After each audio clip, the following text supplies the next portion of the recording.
ഓം ശ്രീ മഹാദേവി നമസ്തേ. ആനന്ദ് ഭൈരവി ആസ്ട്രോളജിയിലേക്ക് എല്ലാവർക്കും സ്വാഗതം. 2024 മെയ് 1 മുതൽ 31 വരെ, അതായത് മേടം 18 മുതൽ ഇടവം 17 വരെയുള്ള കന്നിക്കൂറുകാരുടെ മെയ് മാസ ഫലത്തെക്കുറിച്ചാണ് നമ്മളിപ്പോൾ ചിന്തിക്കുവാൻ പോകുന്നത്. കന്നിക്കൂറിലെ നക്ഷത്രങ്ങളായ ഉത്രം 2, 3, 4 പാദക്കാർക്കും അത്ത നക്ഷത്രക്കാർക്കും ചിത്തിര 1, 2 പാദക്കാർക്കുമാണ് ഈ ഫലങ്ങൾ അനുയോജ്യമായിട്ടുള്ളത്.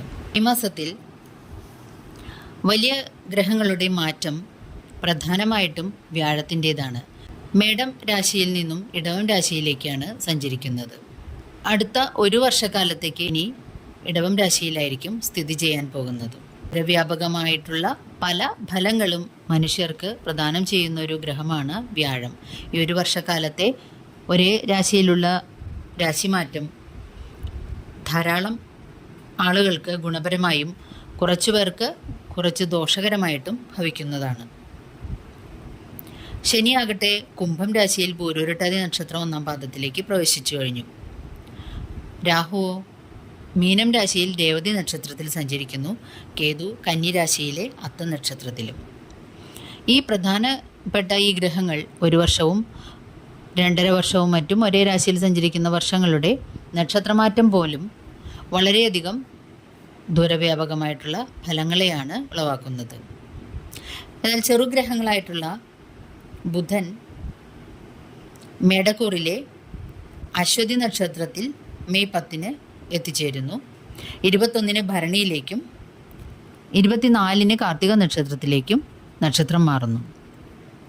മെയ് 5 ശുക്രൻ മേടം രാശിയിൽ ഭരണി നക്ഷത്രത്തിൽ സഞ്ചരിക്കുന്നു. മെയ് 16 കാർത്തികയിലും 27 രോഹിണിയിലേക്കും മാറി സഞ്ചരിക്കുന്നു. ചൊവ്വയാകട്ടെ മെയ് 15 രേവതി നക്ഷത്രത്തിൽ പ്രവേശിക്കുന്നു. സൂര്യൻ മേടം രാശിയിൽ തന്നെയാണല്ലോ സഞ്ചരിക്കുന്നത്.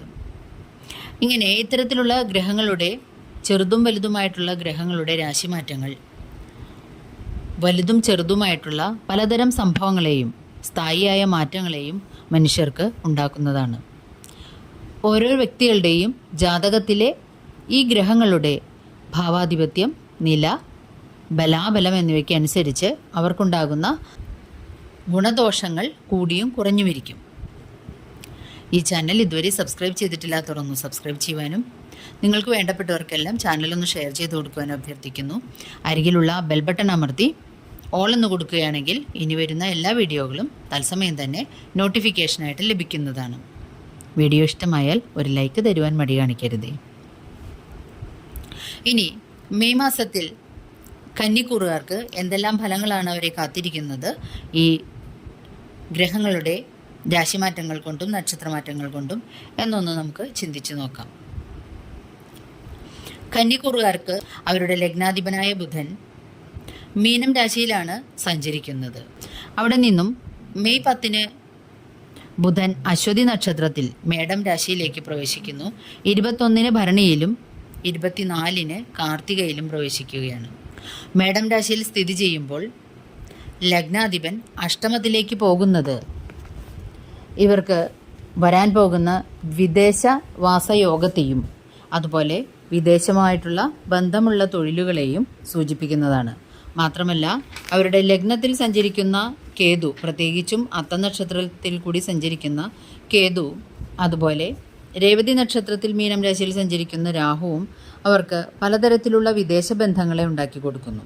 വിദേശ രാജ്യങ്ങളിലേക്ക് ജോലി, വിദ്യാഭ്യാസം, വിനോദം, ബിസിനസ് മുതലായവയ്ക്ക് പോകാൻ ശ്രമിക്കുന്നവർക്ക് അത് സാധിച്ചു കിട്ടുന്നതാണ്. അതുപോലെ വിദേശത്തുള്ളവരുമായിട്ട് വിവാഹബന്ധത്തിൽ ഏർപ്പെടുവാനും മറ്റും കഴിയുന്നതാണ്. എന്നാൽ സഹപ്രവർത്തകരിൽ നിന്നും കൂട്ടു ബിസിനസ് ചെയ്യുന്നവരിൽ നിന്നും മറ്റും എപ്പോൾ വേണമെങ്കിലും ഒരു ചതി നിങ്ങൾക്ക് പ്രതീക്ഷിക്കാവുന്നതാണ്. കാര്യങ്ങളുടെ വളഞ്ഞുപളഞ്ഞുള്ള പോക്കും നിങ്ങളെ തെല്ലൊന്ന് വിഷമിപ്പിച്ചേക്കാം. പങ്കാളികളുമായും മറ്റും കലഹങ്ങളില്ലാതിരിക്കുവാനും പ്രത്യേകിച്ച് ശ്രദ്ധിക്കേണ്ടതാണ്. അതുപോലെ അപവാദങ്ങൾ മുതലായവയിൽ ചെന്നുപെടാതിരിക്കുവാനും പ്രത്യേകം ശ്രദ്ധിക്കേണ്ടതാണ്. ധനനഷ്ടങ്ങൾ ഉണ്ടാകുവാനുള്ള സാധ്യതയും വളരെ കൂടുതലാണ്. എന്നാൽ വളരെ സന്തോഷകരമായിട്ടുള്ള ഒരു കാര്യം എന്തെന്നാൽ അവരുടെ 7-ാം ഭാവാധിപനും 4-ാം ഭാവാധിപനുമായിരിക്കുന്ന വ്യാഴം അഷ്ടമത്തിൽ നിന്നും 9-ാം ഭാവത്തിലേക്ക്, അതായത് ഭാഗ്യഭാവത്തിലേക്ക് പ്രവേശിക്കുകയാണ്. ഏപ്രിൽ 30 വ്യാഴത്തിൻ്റെ ഭാഗ്യം കൊണ്ടുള്ള അല്ലെങ്കിൽ ഭാഗ്യസ്ഥാനത്തേക്കുള്ള വരവ് പലതരത്തിലുള്ള സൗഭാഗ്യങ്ങളെ അവർക്ക് നേടിക്കൊടുക്കുകയും കുറച്ച് നാളായിട്ടുള്ള കഷ്ടങ്ങളെല്ലാം മാറ്റിക്കൊണ്ട് അവരെ ഭാഗ്യമുള്ളവരാക്കി പ്രയത്നശീലരാക്കുവാനായിട്ട് പ്രേരിപ്പിക്കുകയും ചെയ്യുന്നു. അവിടെ നിന്നുകൊണ്ടുള്ള വ്യാഴത്തിൻ്റെ ദൃഷ്ടി അവരുടെ 3-ാം ഭാവത്തിലേക്കും 5-ാം ഭാവത്തിലേക്കും ആയതുകൊണ്ട് തന്നെ പ്രത്യേകിച്ചും സഹോദരങ്ങളെ കൊണ്ട് അവർക്ക് സന്തോഷങ്ങളും പലതരം സുപ്രധാനങ്ങളായിട്ടുള്ള ഉറച്ച തീരുമാനങ്ങൾ എടുക്കാനുള്ള കഴിവും അവർക്ക് പ്രദാനം ചെയ്യുന്നു. അതുപോലെ സന്താനങ്ങളെ കൊണ്ട് സന്തോഷകരങ്ങളായിട്ടും അഭിമാനിക്കാവുന്നതുമായിട്ടുള്ള അവസരങ്ങൾ അവർക്ക് ഉണ്ടാവുകയും ചെയ്യുന്നു. വ്യാഴത്തിൻ്റെ ഇടവം രാശിയിലേക്കുള്ള കടന്നുവരവ് അവരുടെ ലഗ്നത്തിലേക്കുള്ള കന്നിക്കോരുകാരുടെ ലഗ്നത്തിലേക്ക് 5-ാം ഭാവം കൊണ്ട് വ്യാഴം ദൃഷ്ടി ചെയ്തുകൊണ്ട് തന്നെ കേതു ലഗ്നത്തിൽ നിൽക്കുന്നതിൻ്റെ ദോഷഫലങ്ങൾ അവർക്ക് വളരെ കുറവേ അനുഭവപ്പെടുകയുള്ളൂ. എല്ലാ തരത്തിലും ദൈവാധീനം അവർക്ക് ഉണ്ടാകുന്നതാണ്. ശനിയുടെ 5-ലെ നിൽപ്പ് വളരെയധികം ദോഷങ്ങളൊന്നും ചെയ്യുന്നില്ല എങ്കിലും ഉദരസംബന്ധമായിട്ടുള്ള ചില്ലറ അസ്വസ്ഥതകൾ ഉണ്ടാക്കിയേക്കുവാൻ സാധ്യതയുണ്ട്. അതുപോലെ പിതാവിന് ചില്ലറ അസുഖങ്ങളും മരവിപ്പ് മുതലായവയും ഉണ്ടാകുവാൻ സാധ്യതയുണ്ട്. അതുപോലെ കാൽപാദങ്ങൾക്ക് ചില്ലറ അസ്വസ്ഥതകളും മറ്റും വന്നുചേരാനും വാദസംബന്ധമായിട്ടുള്ള അസുഖങ്ങളുള്ളവർ പ്രത്യേകം ശ്രദ്ധ പുലർത്തേണ്ടതുമാണ്. സ്വന്തം പ്രയത്നവും കഴിവും ഉപയോഗിച്ച് പ്രയത്നം ചെയ്യുന്നതുകൊണ്ട് തന്നെ അവർക്ക് അംഗീകാരവും മറ്റും ലഭിക്കുന്നതാണ്. അതുപോലെ ഔദ്യോഗിക രംഗങ്ങളിൽ സ്ഥാനക്കയറ്റത്തിനും വഴിയൊരുക്കുന്നതാണ്. ആരംഭത്തിൽ ചിലപ്പോൾ ചില എതിർപ്പുകളെ അവർക്ക് നേരിടേണ്ടിയും വന്നേക്കാം. ദിവസങ്ങളെ അതിജീവിച്ചുകൊണ്ട് അവർക്ക് കാര്യനിർവഹണം പൂർത്തിയാക്കുവാൻ സാധിക്കുന്നതുമാണ്. സർക്കാരിൽ നിന്ന് ലഭിക്കേണ്ടതായിട്ടുള്ള ആനുകൂല്യമോ അംഗീകാരമോ ലഭിക്കുന്നതിന് കാലതാമസം നേരിട്ടേക്കാൻ സാധ്യതയുണ്ട്. സഹായികളായി പ്രവർത്തിക്കുന്നവരിൽ നിന്നും ദുരനുഭവങ്ങൾ ഉണ്ടാകുവാനും സാധ്യത കൂടുതലാണ്. ഭരണാധികാരികളിൽ നിന്നും പ്രശംസയും ഔദ്യോഗികമായ നേട്ടങ്ങളും ഉണ്ടാകും. പരീക്ഷകൾ, ഇൻ്റർവ്യൂകൾ മുതലായവയിൽ അറ്റൻഡ് ചെയ്യുന്നവർക്ക് വിജയം സുനിശ്ചിതമാണ്. ജനമധ്യത്തിൽ പൊതുവിൽ അംഗീകാരം ലഭിക്കുകയും വിവാഹ കാര്യങ്ങളിൽ തീരുമാനമാവുകയും ചെയ്യുന്നതാണ്. ധനവിനിയോഗത്തിൽ പ്രത്യേകം ശ്രദ്ധിക്കേണ്ടത് അത്യാവശ്യമാണ്. പരീക്ഷകളിലും ഇൻ്റർവ്യൂകളിലും വിജയിക്കുകയും വീട്, വാഹനം മുതലായവ വാങ്ങുകയോ റിപ്പയർ ചെയ്യുക മുതലായ കാര്യങ്ങൾ ആഗ്രഹിക്കുന്നവർക്ക് അത് നടക്കുകയും ചെയ്യുന്നതാണ്. സുഹൃത്തുക്കളുടെ നിർലോഭമായിട്ടുള്ള സഹായം ലഭിക്കുകയും സൗഹൃദങ്ങൾ പൂർവാധികം ശക്തിപ്പെടുകയും ചെയ്യുന്നതാണ്. ആരോഗ്യകാര്യങ്ങളിൽ അശ്രദ്ധ ഉണ്ടാകാതെ നോക്കുന്നത് വളരെ നന്നായിരിക്കും. ഏതെല്ലാം ദിവസങ്ങൾ നല്ല കാര്യങ്ങൾ ചെയ്യാൻ പുറപ്പെടരുത് എന്നൊക്കെ ഒന്ന് ചിന്തിച്ചു നോക്കാം. കന്നിക്കൂറുകാർക്ക് മെയ് 5, 6, 13, 20, 27 എന്നീ ദിനങ്ങൾ ശാരീരികമോ മാനസികവുമായിട്ടുള്ള ചില്ലറ ബുദ്ധിമുട്ടുകൾ അനുഭവപ്പെടാനായിട്ട് സാധ്യതയുണ്ട്. പങ്കാളികളുമായിട്ട് കലഹങ്ങളില്ലാതിരിക്കുവാനും മറ്റും പ്രത്യേകം ശ്രദ്ധ പുലർത്തേണ്ടതാണ്. അതുപോലെ വലിയ തീരുമാനങ്ങളോ പ്രധാനപ്പെട്ട ഡോക്യുമെൻസിൽ ഒപ്പുവയ്ക്കുക മുതലായവ ഈ ദിവസങ്ങളിൽ ചെയ്യാതിരിക്കുന്നത് ഉത്തമമായിരിക്കും.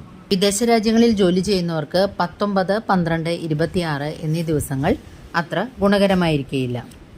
അതുപോലെ ഈ ദിവസങ്ങൾ ധനപരമായിട്ട് ചില്ലറ ബുദ്ധിമുട്ടുകളോ അല്ലെങ്കിൽ കഷ്ടനഷ്ടങ്ങളോ നേരിടാൻ സാധ്യതയുള്ളതുകൊണ്ട് വളരെയധികം ശ്രദ്ധിക്കേണ്ടതുമാണ്. കണ്ണിനും അസുഖങ്ങൾ പ്രതീക്ഷിക്കാവുന്നതാണ്. 2, 9, 10, 16, 17, 24, 31 എന്നീ ദിനങ്ങൾ തൊഴിൽ രംഗത്ത് ചില്ലറ ശ്രദ്ധിക്കേണ്ട ദിവസങ്ങളാകുന്നു. പ്രധാനപ്പെട്ട ഡോക്യുമെൻറ്റുകളിൽ ഒപ്പുവയ്ക്കാതിരിക്കുക. അതുപോലെ വാഹനങ്ങളിൽ സഞ്ചരിക്കുമ്പോൾ പ്രത്യേകം ശ്രദ്ധ പുലർത്തേണ്ടതും കുടുംബത്തിൽ കലഹങ്ങൾ മുതലായവയ്ക്കും ഇടയുണ്ട്. അതുകൊണ്ട് വളരെയധികം ശ്രദ്ധ പുലർത്തേണ്ടതാണ് ഈ ദിവസങ്ങളിൽ. മറ്റു കാര്യങ്ങൾക്ക് പ്രായേണ ഈ ദിവസങ്ങൾ ബുദ്ധിമുട്ടുള്ളറിയതല്ല. 1, 8, 15, 22, 23, 30 എന്നീ ദിനങ്ങൾ ലാഭം കിട്ടുന്ന സംഗതികളിൽ അല്ലെങ്കിൽ വിദേശ രാജ്യങ്ങളുമായിട്ടോ മറ്റോ ഉള്ള ബന്ധമുള്ള ബിസിനസ്സുകളിൽ നഷ്ടത്തെ നേരിടാനോ അല്ലെങ്കിൽ കിട്ടാവുന്ന ലാഭം കിട്ടാതിരിക്കുന്ന അവസ്ഥയോ സംജാതമായേക്കാം. അതുപോലെ അടിവയർ സംബന്ധമായിട്ട് ചില്ലറ അസുഖങ്ങളും ഈ ദിവസങ്ങളിൽ നേരിട്ടേക്കാൻ സാധ്യതയുണ്ട്. 7, 14, 21, 28, 29 എന്നീ ദിവസങ്ങളിൽ കാൽപാദങ്ങൾക്ക് അസുഖങ്ങളും വയറു സംബന്ധമായിട്ടുള്ള ബുദ്ധിമുട്ടുകളും അനുഭവപ്പെടാൻ സാധ്യതയുണ്ട്. പിതാവിനും ഈ ദിവസങ്ങളിൽ ചില്ലറ അസ്വസ്ഥതകൾ അനുഭവപ്പെട്ടേക്കാം. ഗവൺമെൻറ് സംബന്ധമായിട്ടുള്ള കാര്യങ്ങൾക്ക് ഈ ദിവസങ്ങളിൽ പുറപ്പെടാതിരിക്കുന്നതാണ് നല്ലത്. ബാക്കി ദിവസങ്ങൾ പ്രായണ മറ്റു കാര്യങ്ങൾക്ക് വളരെ ശോഭനമാണ്. ദോഷങ്ങളുടെ പരിഹാരാർത്ഥം നിങ്ങൾ ചെയ്യേണ്ടത് ധർമ്മശാസ്താവിങ്കൽ എണ്ണ സമർപ്പിക്കുക, എള്ള് സമർപ്പണം, ശിവങ്കൽ ധാര പിൻവിളക്ക്, ഭഗവതിയിങ്കൽ ചൊവ്വാഴ്ചകളിലും വെള്ളിയാഴ്ചകളിലും ദർശനം നടത്തി നെയ്വിളക്ക് കൊടുത്തി പ്രാർത്ഥിക്കുക. ഗുരുതി പുഷ്പാഞ്ജലി, ഭാഗ്യസൂക്ത പുഷ്പാഞ്ജലി മുതലായവ നടത്തിക്കൊണ്ടും ദോഷശാന്തി വരുത്താവുന്നതാണ്. സർപ്പത്തിങ്കൽ 100 പാലും സമർപ്പിക്കുക. അല്ലെങ്കിൽ രാഹു കേതു ദോഷശാന്തി ഹോമം മുതലായവ ഉള്ള ക്ഷേത്രങ്ങളിൽ നടത്തുക. വ്യാഴാഴ്ചകളിൽ മഹാവിഷ്ണുവിങ്കൽ പാൽപായസം സമർപ്പിക്കുകയും തൃക്കൈ വെണ്ണ സമർപ്പിക്കുകയും ചെയ്തുകൊണ്ട് നിങ്ങളുടെ ദോഷശാന്തി വരുത്താവുന്നതാണ്.